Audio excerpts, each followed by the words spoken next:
higher chairs. See, I'm dead serious. I was leaning on this. Have you seen these things over here? They elevated them.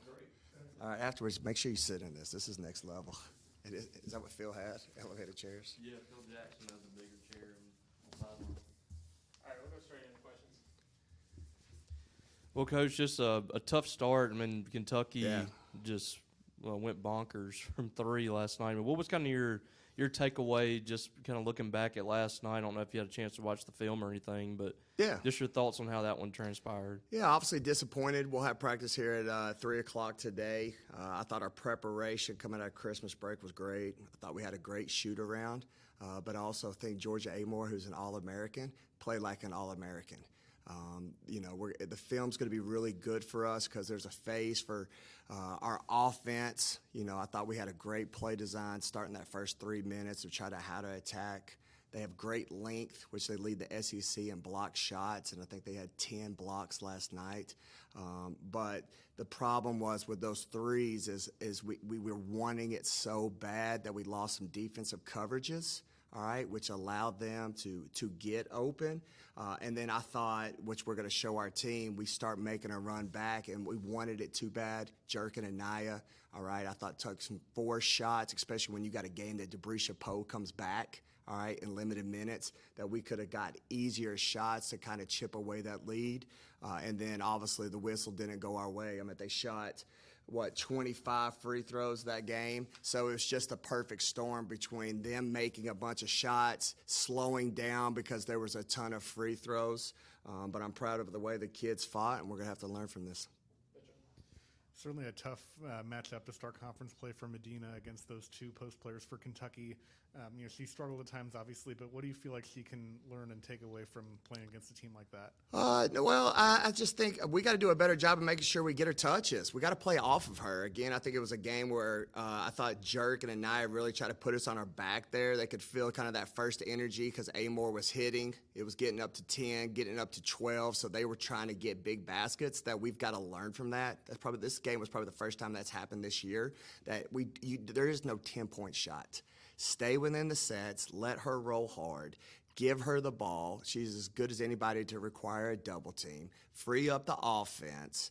So if anything, we should have got more opportunities for her. I thought Neer had a great game, and Kayla. So that's what's going to be today's film session. Even though that they had length, we don't necessarily have to score over that, but we got to play through our post. What was the message to your team after the game last night, knowing you got another tough matchup coming up soon? Listen, we talked about it before. It's just a one-game mentality. The SEC is a beast. It doesn't matter. The defending national champs are coming out of this league. We played last year's defending national champion, obviously, coming up this Sunday. The bottom is just good as the top. So we just got to come in. You got to be able to have a mindset when you're in the SEC. Anytime you go on the road, you got to try to steal one. All right, and then most importantly, when you're at home, you got to protect your home. Back to Medina, I'm sure it's probably frustrating for her in foul trouble and not being able to get in a rhythm or whatever. And you talked about before just having to teach her some parts of the game and how it's played over here, whether it be 3 seconds in the lane or whatever.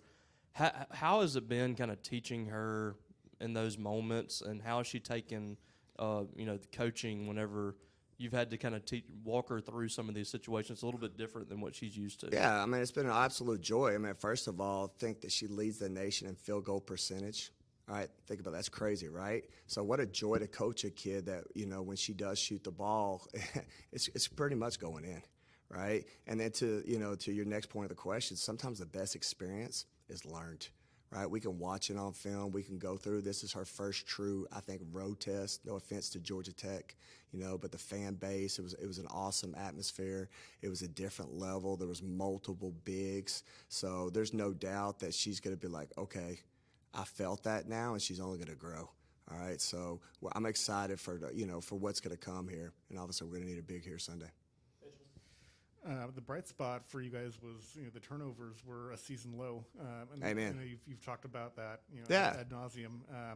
What do you think of the way you were able to take care of the ball in this one? Yeah, I think that's what, we're in that fine line. Obviously, we were able to, control some of those turnovers because what we've talked about in the past, we didn't shoot so quick. right? But then I think that's where the next evolution of our team is understanding is because you had more movement, now we got to make the right reads. Again, someone like Debrisha Poe who came back, who's one of the best three-point shooters in the country, to only get 3 shots. All right, I thought when we watched that film, we did a poor job of driving where her man was collapsing, and we didn't make the right reads. So we limited the turnovers, and now we got to learn. We got to limit the right shot selection.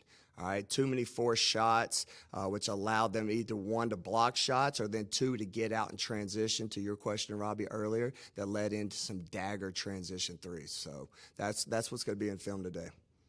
Not too sure how much film you've got to watch of them yet, but what are your initial impressions of South Carolina? Yeah, I haven't. We've been focused all in on Kentucky. We'll start that. That's why I pushed practice back today. Here's the thing with Dawn. I can't say enough things about them. Like I've said before, they are the standard. They are the bar. Obviously they're the defending national champions. But going in my 3rd year, what's impressive about them is in year 1, I was able to junk it up. All right, they didn't have the shooters. I felt like she's always had the strength, but not the shooters. All right, in year 1, they didn't have that. Year 2, they obviously did, and then you look at year 3, she's just absolutely loaded. I mean, 1 through 15, they've got depth, but that's where I'm urging our fan base, just like we had this game last year against the defending national champions. Right, there's no better feeling than when you come off the road than to come home. All right, so I'm urging our fans to come out and support like no other. It's going to be an absolute dogfight, but we're going to give it our best. You haven't really had, a lot of situations like this where you've had this kind of adversity with this team. Yeah. Where you come off a loss, and you do have the Georgia Tech game, and they rebounded from that. But knowing these players and kind of knowing their tendencies, and what's your expectations of how they handle practice today and the next couple of days? Oh, man, I definitely know they're going to bounce back because it started for me at Christmas. Again, I'm a big practice guy. I thought our practices were great. I thought our shoot-around, I'm dead serious. I mean, if you would ask me before that game, hey, what do you think the outcome of the game? I was like, man, I like our chances. They were dialed in. So I know my team. They're disappointed. They want to win. All right? So they're going to watch some things that were glaring. We got to have a come-to-Jesus meeting in certain areas, I call them. I got to look in the mirror and like, you know what? That hurt my team in that game. Now, is that behaviors they've shown all year? No. But they got to understand when certain things occur, especially when the ball doesn't go in, we got to be tough on the defensive end. And that's what today's film session is going to be, is we're going to need a hard look of why some of those things occurred like it did. And then you better clean it up really quick because you got the defending national champs come here Sunday. We saw Jerk and Denham were both on the injury report the night before the game. They were taken off on game day, but they're all good? What's been going on? Yeah. No, just shout out to my medical staff, right? Obviously, that's a new report the SEC does. They've been banged up and bruised, Poe especially, right? So for her to come back, and I think she played less than 20 minutes, right? You could see maybe a little fatigue when you watch the film. She obviously didn't play before Christmas, had Christmas break. We were slowly trying to see where she was at. Medical staff felt she was great, so we got her in there. Just the bangs and the bruises behind the scenes.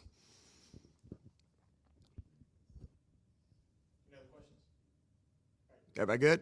Thanks, everybody.